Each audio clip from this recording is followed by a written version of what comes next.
ഇത് തേങ്ങ അടുപ്പിൽ നിന്ന് ചുട്ടെടുത്ത തേങ്ങയാണ്. ഇനി ഇത് ചെരുകിയിട്ടോ അല്ലെങ്കിൽ അമ്മിമ്മൽ വെച്ച് കുത്തി ചതച്ചിട്ടോ അല്ലെങ്കിൽ ചെറിയ അമ്മിക്കുട്ടീൻ്റെ മുകളിൽ കുത്തി ചതച്ചിട്ടോ ചെയ്യാം. ചമ്മന്തിയിലേക്ക് വേണ്ട സാധനങ്ങൾ: ഉപ്പ്, മുളക്, കാശ്മീരി മുളകാണ്, കറിവേപ്പില, വെളുത്തുള്ളി, ചുവന്നുള്ളി, പുളി,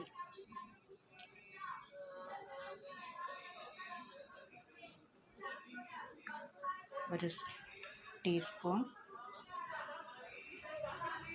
മുളക് പൊടി, 1 ടീസ്പൂൺ മുളക് പൊടി, 1/2 ടീസ്പൂൺ ഉപ്പ്,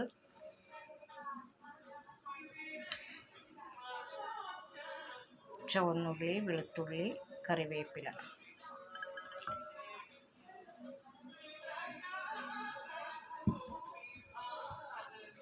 പുളി ചെറിയ ഒരു നെല്ലിക്ക വലുപ്പത്തിൽ പുളി.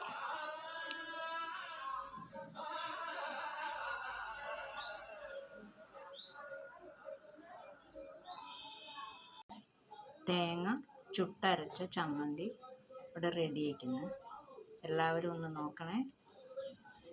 നല്ല രുചിയാണ്. ചോറിനും കഞ്ഞിക്കൊക്കെ കൂട്ടി കഴിക്കാൻ നല്ല രുചിയാണ്.